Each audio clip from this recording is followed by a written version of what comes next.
Alright everybody, it's December, which means it is officially the most wonderful time of year.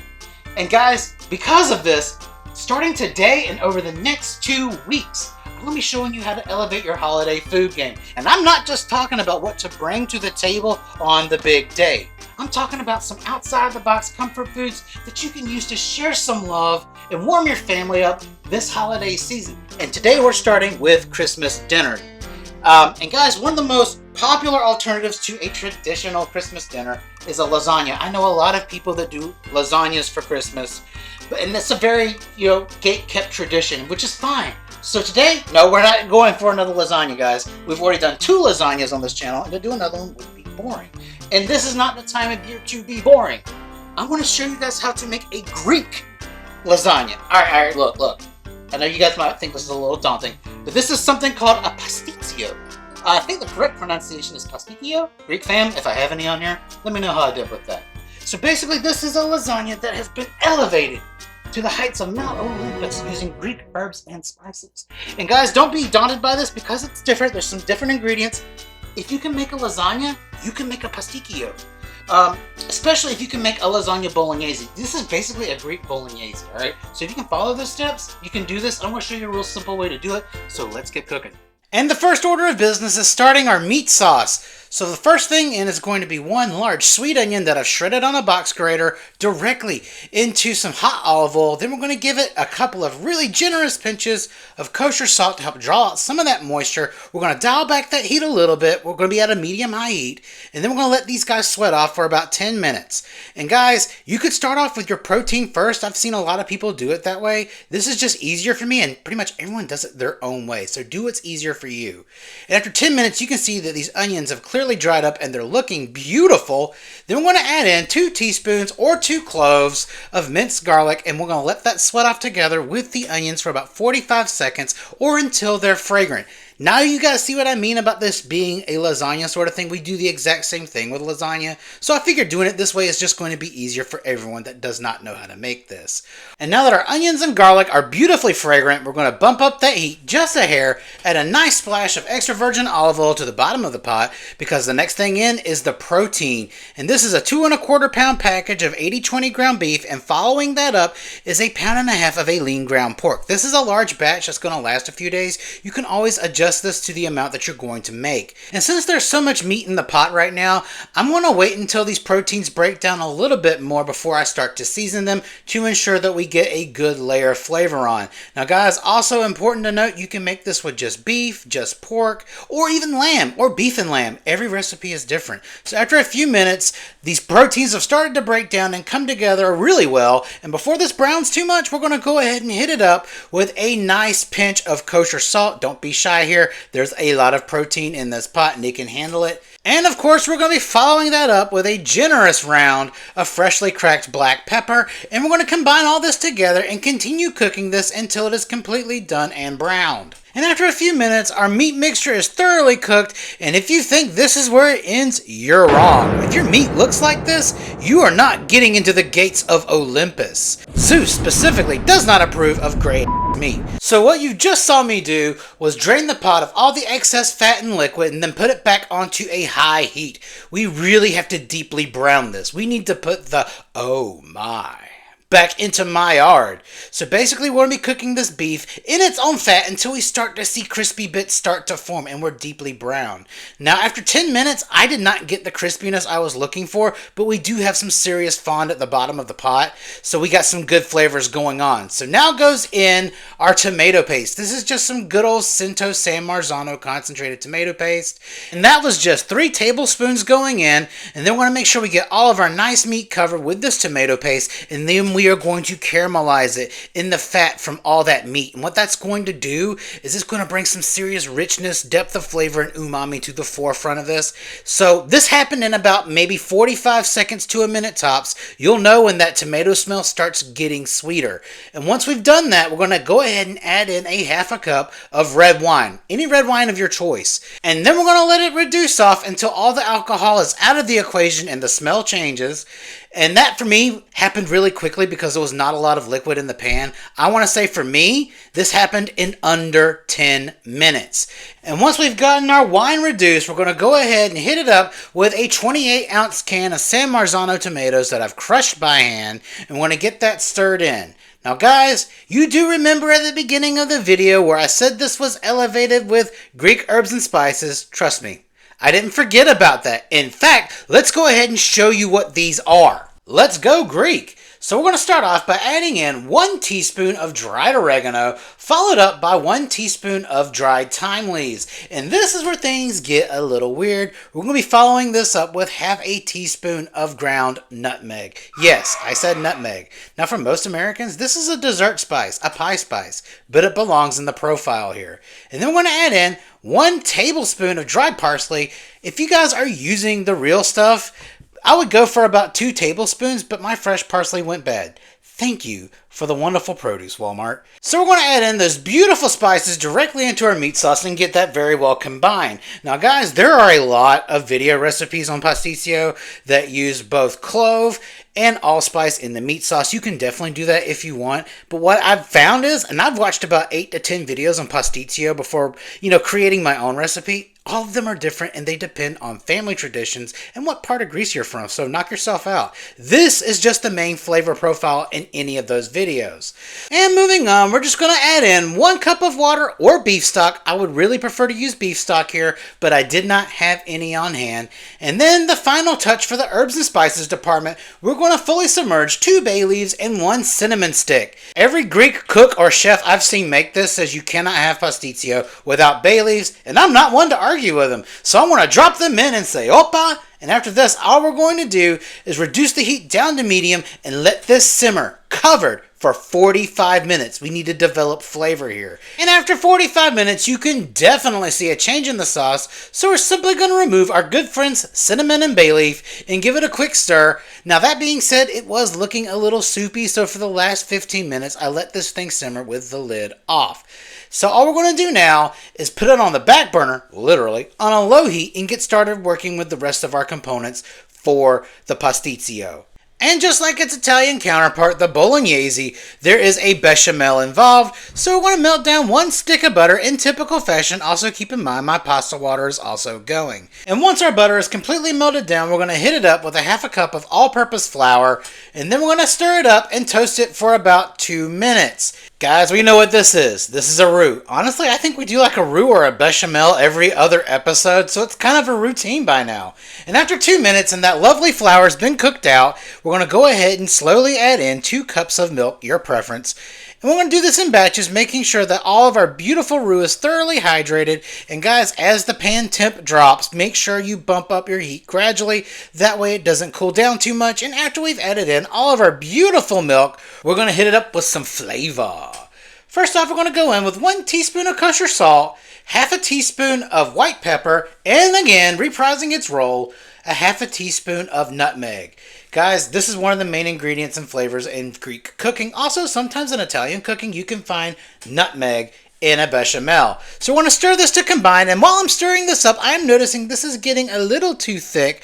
Guys, this has to be pourable. If it goes on too thick, kind of like it is here, it will not cover the entire top of our Pastitsio. So pardon me while I grab my emergency cow juice, and we're going to add it in increments until we thinned it out to a more pourable consistency that hasn't quite lost all of its thickness and volume. And once you get it to the right consistency, we need to talk about cheese. Now, in traditional Greek cooking, the cheese that goes in this bechamel is called kefalotiri cheese, but you can't find that around here, so I kind of had to improvise. So the first thing in is a half a cup of freshly shredded Parmigiano Reggiano cheese, and we want to get that melted down completely. And while that's happening, our pasta water is ready, so let's talk about the noodles we're using today. I'm going in with this bucatini. In traditional Greek cooking, it's something called a number 2 Pastitsio noodle or number 2 Greek macaroni. I can't find that, but if you do, that'll be much easier to work with and give you the traditional look. And now that our Parmesan cheese is fully broken down, we're going to add in our kefalotiri replacement, which is a half a cup of Asiago cheese. Now, if you can find pecorino in your town, that is the one you should be replacing it with because it's almost an identical cheese. I had to go with the third best thing because I can't find pecorino, and that's Asiago. It's just as funky and has as much salt as pecorino, but it's from a cow's milk cheese. Alright, so unlike a traditional Italian bechamel, this one includes eggs. A lot of people that do this like to let their bechamel cool completely before adding the eggs in. I'm a bigger fan of tempering because it's the ultimate fail-safe when working with eggs. Better safe than sorry, and this always works. So I'm just going to add a little bit more until I see the color start to pale up a little bit. And all this is just 2 large egg yolks. That's all we need. And once everything is combined and our eggs are much lighter, I'm going to pour them directly into the pot of bechamel, making sure I get every ounce of egg in there. And then we're going to stir to combine. Now guys, you may be wondering why this uses egg yolks, and it's for a couple of different reasons. It adds richness, and it's going to help it set whenever it cools. Not only that, but it's going to give us the incredible browning that a pastitsio is known for. Alright, and all we got to do now that our beautiful bechamel is fully set up and ready to roll, is wait for our pasta to finish cooking. And speaking of pasta cooking times, be mindful to pull it about 3 to 4 minutes earlier than packaged instructions, because this is going to be going into the oven for a while. Guys, we are almost at the finish line. It's time to start assembling. So all you see me doing here is adding a couple of generous glugs of extra virgin olive oil directly into our pasta and working that in. You may be wondering why I'm doing this. Unlike a traditional lasagna, there's only one single layer of noodles in this dish, and it lives at the bottom of the pan. So we need to make sure it doesn't stick to the bottom of the pan, and we have enough lubrication to make sure it cooks properly. And to that, we're going to be adding in about 3 generous scoops of our beautiful meat sauce and get that worked in. A lot of pasticcios have just plain noodles sitting at the bottom of the dish, and I can't get down with that. Doing it this way gives you the flavor throughout the entire eating experience. And moving forward, we're simply going to oil up a 9x13 baking dish with some extra virgin olive oil, and then as carefully as possible, we're going to layer in our bucatini noodles. Now guys, usually when you see a pastitsio, it's a very neat looking dish. All the little noodles are lined up in a row looking prim and proper, but these guys are too small and too hot for me to handle with my hands. There would be no way for this to look anywhere like it's supposed to without taking a year to do so, so I apologize for the presentation in advance. And once we're done repairing our noodle situation as best as we can, we're going to add a little bit more cheese to this equation. So we're going to add in roughly a 1/4 cup each of Parmigiano Reggiano cheese and that Asiago cheese. Unless you're like me and about halfway through, you're entirely too hungry to measure, so you just eyeball it. But either way you look at it, it was about a 1/4 cup each. And next goes on our star of the show, our gorgeous Pastitsio meat sauce. Making sure with every ladle that we very carefully spread it edge to edge to ensure even coverage. And once we have a beautifully loaded presentation just like this, we're going to add on our beautiful Greek bechamel sauce. And the same thing here, guys. We're going to spread it out to make sure that it has even coverage. A thick layer is always a good layer. And once we have used all of our bechamel sauce and our masterpiece looks something like this, you guessed it, it's time for more cheese. This is totally optional, but to me, it makes a big difference. So we're just going to use half of each of the remaining cheeses, making sure we cover the entire surface of our bechamel. Make sure we leave room for all that browning to come through, and then we're going to put it in the oven, set to 375 degrees for a total of 30 to 40 minutes. Now that being said, if your meat sauce was drier than mine, I would say check it around 30 minutes to prevent anything from further drying out or overcooking, and I will see you at the reveal. And after 40 minutes, the gift from the gods have been delivered. Take a look at that perfect pastitsio. Now, unfortunately, we do need to wait for about 25 minutes for this to set, and I'll see you then. Alright guys, it's been 25 minutes, so yes, this meal does take a good bit of time, but you know what? It's a little bit of work, but where there's work, there's reward.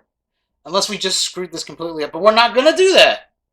Alright, so a lot of people will tell you to wait 45 or so minutes for this to be solid enough for you to cut it. Guys, it's been about 25 minutes, and it's looking pretty solid to me. I'm hungry. It's late. This smells amazing, and I just want to try it. That being said, let's go ahead and get our pieces sliced. Y'all hear that? Oh. That smells really good. All right, and then pasticcio for your boy. Let's try a little slice too. Definitely do not start this project when you're already hungry because you will be suffering the entire time. Outside of the noodles, is this Zeus or Greek gods worthy? We'll find out. Alright, that should be enough for now. Alright. Our dysfunctional pasticcio. Let's try it. It can't be more dysfunctional than some of these families around the holidays. Just saying.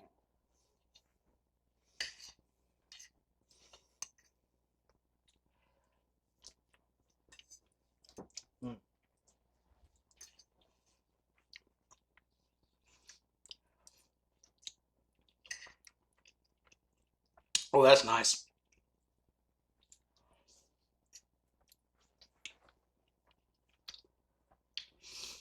Let me get a piece of a little bit of that bechamel. Noodles have a good texture. Oh, man.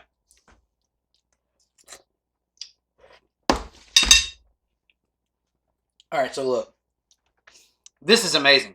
At first, when I tried the meat, and I had that excess left over after I put it in the oven, I was concerned at first it was lacking salt. But I'm glad I did not add any extra because we have all those cheeses on top. And especially with Parmigiano cheese is salty by nature. But that Asiago is super salty. So by adding the Asiago and the Parmigiano in the noodles and on top of our bechamel and in our bechamel, it allowed for a full range of seasoning to happen in this. So if you are following this recipe, I would really urge you to follow it to the letter when it comes to the amount of salt that you put in it. Guys, this is actually really incredible.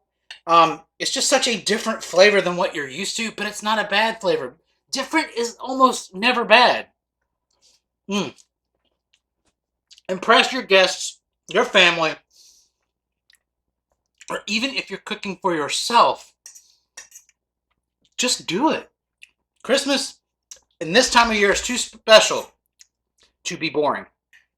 Try something different. Don't get burned out at Christmas time. Enjoy something new, live life a little, and always, regardless of what you believe, the joy of Christmas or the holiday season starts in the heart. And I love all of you, so I'll see you again next week with another amazing holiday recipe. Again, if you have something you want to see, just write it down in the comments, and I will do my best to get to all of you. Thank you for all of the requests so far. All right, guys, don't forget to like, share, and subscribe, and I will see you next week.